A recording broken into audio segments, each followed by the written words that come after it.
మీరు మీ అభిమాన shows and serials TV కన్నా ముందు ఈటీవీ విన్ యాప్లో చూడండి. Download and subscribe to ETV win app. 99 రూపాయలు మాత్రమే. మౌన పోరాటం అచ్చం నందినిలాగే చేసావు. ఒక్క నిమిషం నాకు నందినిలాగే అనిపించింది తెలుసా? అవునమ్మగారు, నాకు అక్కడ చూసిందే ఇక్కడ రిపీట్ అయింది. అమ్మా, నువ్వు ఎవరినైనా ఇట్టే గుర్తుపెట్టుకుంటావు, వాళ్ళలాగే మాట్లాడతావు, చేస్తావని తెలుసమ్మా. కానీ నందినిని ఒక్కసారి కలిసి ఇంత పర్ఫెక్ట్గా చేసావు. ఆ అమ్మాయి కాసేపు మాట్లాడినా కూడా నా మనసులో చాలా స్ట్రాంగ్ గా ముద్రించిపోయేలా మాట్లాడింది. అవునమ్మగారు,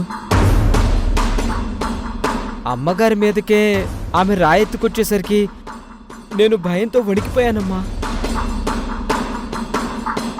సౌందర్య, ఎందుకైనా మంచిది నువ్వు జాగ్రత్తగా ఉండు. నువ్వేం భయపడకమ్మా, పెద్ద ముందు కదా, అన్నీ చూసుకుంటుందిలే. నందిని గురించి చరణ్ ఆల్రెడీ నాకు అన్నీ చెప్పాడు. తను వాళ్ళ నాన్ననే కొట్టొచ్చి చరణ్ వాళ్ళ ఇంట్లో ఉంటుందంట. చరణ్ అంటే ఖచ్చంట. ఆ విషయం ఇందాకే అర్థమైంది. కానీ చరణ్కి నందిని అంటే అస్సలు ఇష్టం లేదమ్మా. ఈ మధ్య తను చేసిన పనుల వల్ల చరణ్కి నందిని మీద కోపం కూడా పెరిగింది. అసలు ఏంటిదంతా సౌందర్య? అమ్మా, నందిని గురించి నువ్వు అస్సలు టెన్షన్ పడద్దు. కరిచే కుక్క అరవదు, అరిచే కుక్క కరవదు. కానీ ఆ కుక్క అరుస్తుందని నాకు అర్థమైంది. కరుస్తుందని ఇప్పుడు నువ్వు చెప్తుంటేనే నాకు అర్థం అవుతోంది. అమ్మా, తను ఏదైనా చేసే మనిషి అయితే చేస్తుంది, కానీ తనిలా నిన్ను భయపెట్టాలని అనుకోదు. ఎందుకైనా మంచి సౌందర్య, నువ్వు జాగ్రత్తగా ఉండు. నేను ఒకసారి అక్కతో మాట్లాడతాను. సరే అమ్మా, నేను చరణ్కి చెప్తాను, నువ్వు భయపడకు.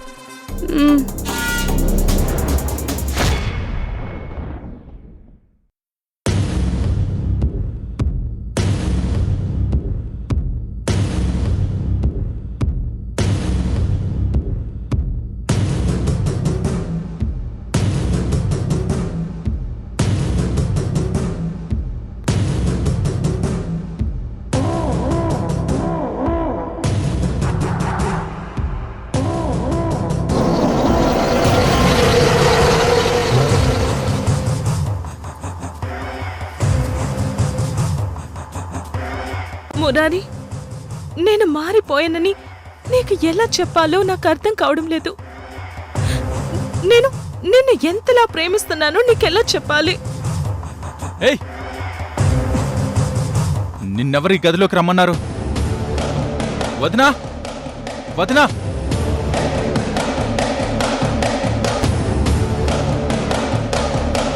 వదినా. ఏంటి మురారి? వదినా,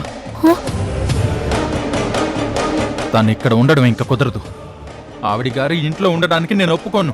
పంపించేయండి వదినా, వాళ్ళని ఇంట్లోంచి పంపించేసేయండి. వీణ్ణి మంచి చేసుకుందామనుకుంటే అస్సలు నమ్మట్లేదు, ఈడియట్. ఏమైంది మురారి? ఎందుకలా ఆవేశపడుతున్నావు? వదినా,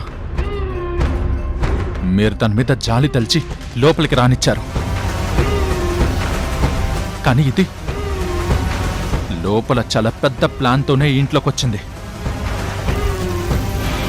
పని మనిషిగా బ్రతకడానికి కాదు. అయ్యో, నేనేం చేశాను? ఏయ్ వదినా, ముందు తన్ని బయటికి పంపించేసేయ్. ఏం చేసింది మురారి? ఎందుకిలా సడన్ గా అలా మాట్లాడుతున్నావు? పాముని బుజ్జగించి పక్కనే పెట్టుకుంటే అది ప్రశాంతంగా ఉంటుందా? మనల్ని ఇలా ఉండనిస్తుందా? ఇది అంతే. ఈ ఇంట్లోకి వచ్చింది అమ్మ మీద పగ తీర్చుకోవడానికే. కాదురా, నీ మీద పగ తీర్చుకోవడానికి. లేదు వదినా, నేను అమ్మకి చెప్పేస్తాను. వెంటనే దీన్ని పంపించేయమని చెప్తాను. మురారి, అత్తయ్యకి నేను ఆల్రెడీ ఫోన్ చేసి చెప్పాను. ఇక్కడ ఇంత జరుగుతుంటే అత్తయ్యకి చెప్పకుండా ఎలా ఉంటాను? అమ్మ ఏమని చెప్పింది? ఏంట్రా చెప్పేది? అమ్మా వచ్చావా? అత్తయ్య, మీరైనా చెప్పండి అత్తయ్య, నన్ను క్షమించమని చెప్పండి అత్తయ్య. ఇదిగో చూడు, ప్లీజ్. ఈ యాక్టింగ్ చూడు, అంత నటనే అమ్మా, డ్రామా. మురారి లే నక్షత్ర, చూసారా అత్తయ్య, నేను డ్రామా ఆడుతున్నానంట. ఏ డ్రామా ఆడితే ఈ కన్నీళ్ళు వస్తాయా? లోపల నేనెంత బాధపడుతున్నానో తనకు తెలియదు అత్తయ్య. నేను తప్పు చేశానని ఒప్పుకుంటున్నాను. నన్ను క్షమించమని మీరైనా చెప్పండి అత్తయ్య. అమ్మా నమ్మొద్దమ్మా, ముందు దీన్ని బయటికి పంపించేసాయి. నేను డిసైడ్ అయిపోయానమ్మా, ఇంకా దీన్ని ఇలాగే వదిలేస్తే నిన్ను ఏదో ఒకటి చేస్తుంది. అందుకే విడాకులు ఇచ్చేస్తాను.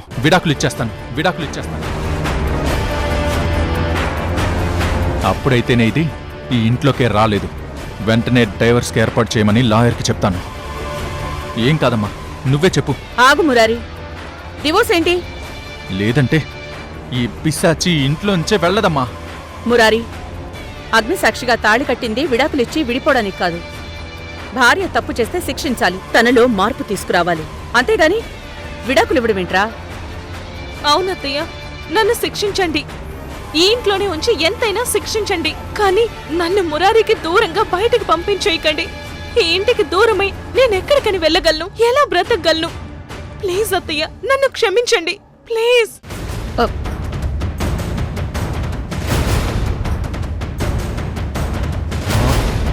అమ్మా వద్దమ్మా, నేను దాని మొహమే చూడలేను. నువ్వింకేం ఆలోచించుకు, విడాకులు ఏర్పాటు చేయించు. లేదంటే నేను పోలీస్ స్టేషన్కి వెళ్ళి కంప్లైంట్ ఇస్తాను. మురారి, నక్షత్ర తప్పు చేసిందని నువ్వు తప్పు చేయకురా. అమ్మా విడాకులు ఇవ్వడం తప్పేలా అవుతుందమ్మా? నా మాట విను మురారి. మనిషి మంచిగా మారడానికి అవకాశం ఇవ్వకపోతే ఆ మనిషిలో ఇంకా క్రూరత్వం పెరిగిపోతుందే గాని తగ్గదు. ఇన్నాళ్ళు నక్షత్ర ఎన్నో తప్పులు చేసినా నేను భరించింది ఇందుకేరా. తను నీ భార్య కాబట్టి, మన ఇంట్లో ఉన్న మనిషి కాబట్టి. తను ఎన్నో రకాలుగా కష్టపెట్టినా భరించింది నీకోసమేరా. తనకి నీ మీద ప్రేమ ఉంది, నీకు తన మీద ప్రేమ ఉంది కాబట్టి అన్నిటినీ సహిస్తూ వచ్చా. తనకి నీ మీదున్న ప్రేమ నిజమని నమ్మే తనని ఇక్కడ ఉండనిచ్చాను. అయినా ఇంతకు ముందు తను తప్పు చేసినప్పుడు నువ్వు అదే కరెక్ట్ అని నమ్మావు. ఇప్పుడు అది తప్పుగా కనిపిస్తోంది కాబట్టి తప్పు అంటున్నావు. కానీ ఇప్పుడు తను మారిపోయాను అని చెప్తోంది కదా. అది మారటం అబద్ధమమ్మా. అది అబద్ధమో నిజమో తెలుసుకోవడానికి కొంచెం టైం ఇద్దాం మురారి. ఒక నెల రోజులు టైం ఇచ్చి చూద్దాం. ఈ నెల రోజుల్లో తను నిజంగా మారితే ఏ తప్పు చేయదు, మారకపోతే తప్పు చేయకుండా ఉండలేదు. అలా చేస్తే ఇక ఈ ఇంట్లోనే ఉండదు. నేనే తనని బయటికి పంపించేస్తాను, సరేనా? సరేనమ్మా, నీ ఇష్టం. నాకు టైం పెట్టావా దుర్గా? చూస్తూ ఉండు, మురారికి నేను టైం ఎలా సెట్ చేస్తాను.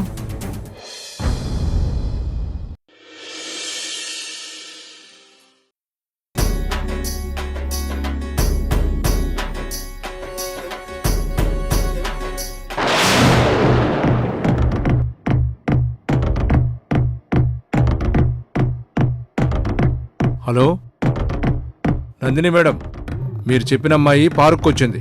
నిన్ను నిమిషానికోసారి న్యూస్ అప్డేట్ ఇవ్వమని పంపించలేదు, దానికి నెక్స్ట్ డేట్ లేకుండా చేయడానికి పంపించాను. ఆ పని ఫినిష్ చేసి అప్పుడు ఫోన్ చెయ్యి. Okay madam. ఎరా, అక్కడ నువ్వు పని ఫినిష్ చేశాక నీకు సంబంధించిన సాక్ష్యాలేవి లేకుండా చేసుకో. నువ్వు దొరికితే నేను దొరికిపోతాను, అప్పుడు నువ్వు లేకుండా పోతావు. Okay madam.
ఎవర్రా నువ్వు?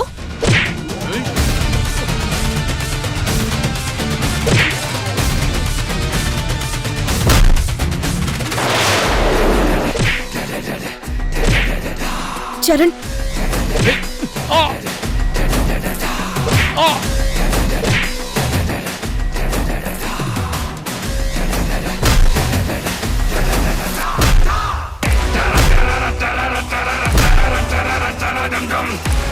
చెప్పురా, చెప్పు. ఎవరు పంపించారా నిన్ను?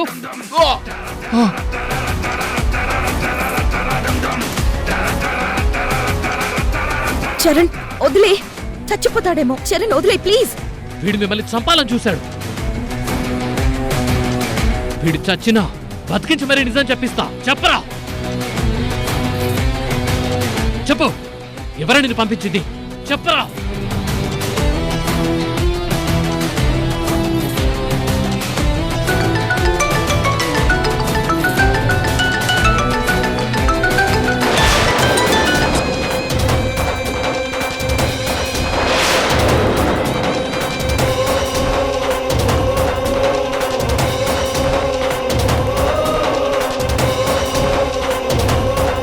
ఎరా, ఇంతసేపు ఏం చేస్తున్నావు? సౌందర్యని వేసేసావా లేదా? అక్కడ ప్రూఫ్స్ ఏవి మిగల్చలేదు కదా?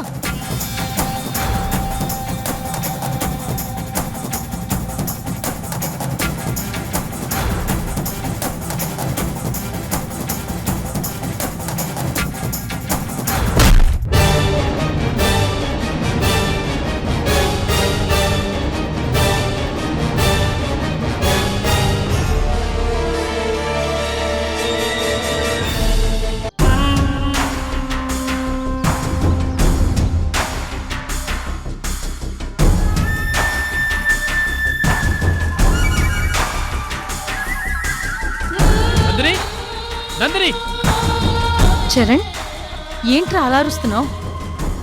ఏమైంది బావా?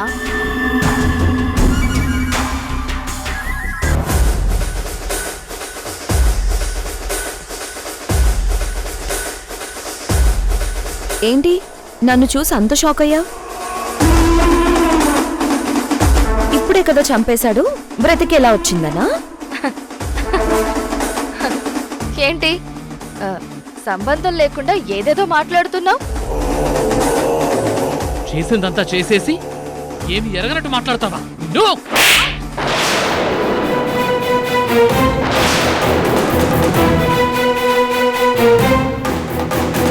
ఏయ్! నా కాబోయే భార్యని చంపించాలని చూస్తావా? నువ్వు ఒక మనిషివేనా? ఏంట్రా నువ్వనేది? నందిని సౌందర్యని చంపాలనుకుందా? అవునమ్మా, తనని చంపించడానికి ఎవరికో డబ్బులు ఇచ్చింది రాక్షసి. ఆ టైంకి నేను అక్కడికి వెళ్ళాను కాబట్టి తనని కాపాడగలిగాను.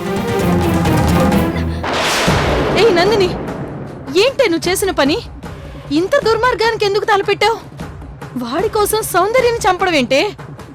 అమ్మో అమ్మో అమ్మో, తలుచుకుంటుంటేనే గుండెలు దడదడలాడిపోతున్నాయి. చంపకుండా ఏం చేయమంటావు? నేను ఎంత వద్దని చెప్తున్నా వినకుండా ఈ బావ దీన్ని ప్రేమించడానికి దీని వెంట పడ్డాడు. ఎంత బెదిరించినా వినకుండా నువ్వు వీళ్ళిద్దరికి ఎంగేజ్మెంట్ జరిపించేశావు. నేను ఇలా చూస్తూ కూర్చుంటే నువ్వు వీళ్ళిద్దరికి పెళ్లి కూడా చేసేస్తావు. ఇది ఇది నా బావకి భార్య అయితే నేను తట్టుకోలేను. నేను కాకుండా ఇంకో మనిషి బావనెలా చేసుకుంటుంది? ఇది ఇంటి కోడలైతే నేను బయటికి వెళ్ళిపోవాల్సి వస్తుంది. నా బావ నాకు దూరం అయిపోతాడు. ఏయ్! అందుకే దీన్ని చంపేస్తే ఇంక నాకు అడ్డం ఉండదని ఇలా ప్లాన్ చేశా. ఏయ్! ఇంకొక మాట మాట్లాడకు. నీ మాటలు వింటుంటే నా కోపం తన్నుకొస్తోంది. నిన్ను చూస్తుంటేనే చంపేయాలనిపిస్తోంది. అసలు అసలు మామయ్య లాంటి మనుషుడికి ఎలా పుట్టావు నువ్వు? మా మధ్య పెరిగింది నీకు ఇంత సైకో మెంటాలిటీ ఎలా వచ్చింది?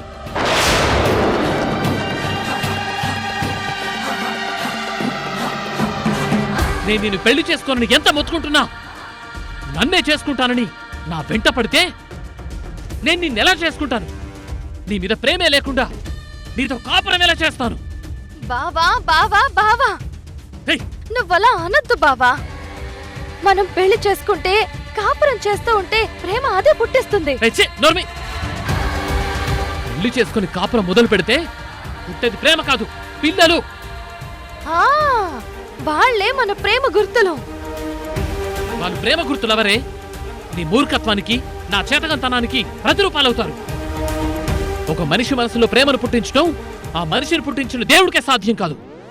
బావా, నీలో ప్రేమ పుట్టించడం దేవుడికి కుదరకపోవచ్చు, నా వల్ల అవుతుంది. నాకు ప్రేమ ఆల్రెడీ పుట్టేసింది.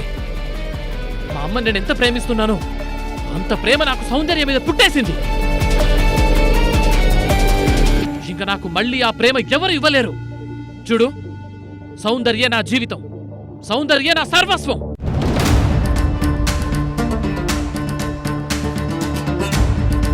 అలాంటి దాన్ని చంపాలని చూస్తూ నువ్వు మా ఇంట్లో ఉండడానికి వీల్లేదు. అర్జెంట్గా బయటికి పో. Get out. నన్ను ప్రేమించాల్సిన నా బావా నా మీద ఇంత అసహ్యాన్ని పెంచుకోవడానికి కారణం నువ్వే కదా?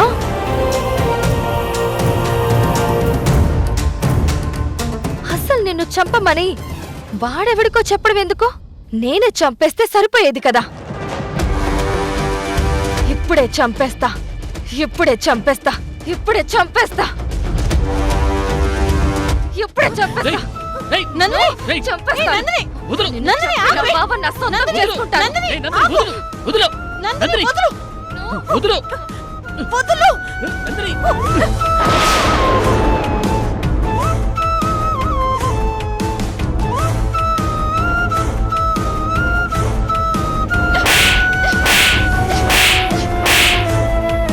ఏయ్!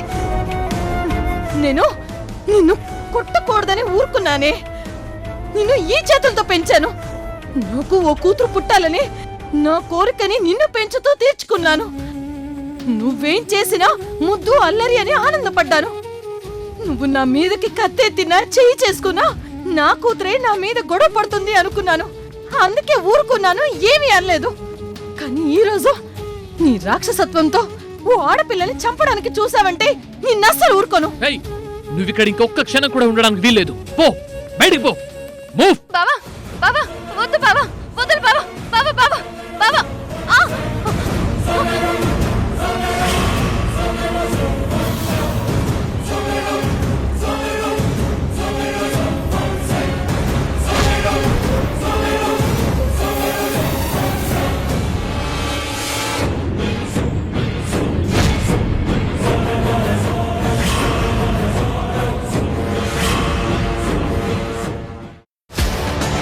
ఇదిగో బావా, మన పెళ్లి కోసం నేను తాళి కూడా కొనేసి అత్తయ్యతో దేవుడి దగ్గర పెట్టించాను. ఇదిగో తీసుకో, ఏయ్. కట్టు. ఇప్పుడు నా మెళ్ళో కట్టు.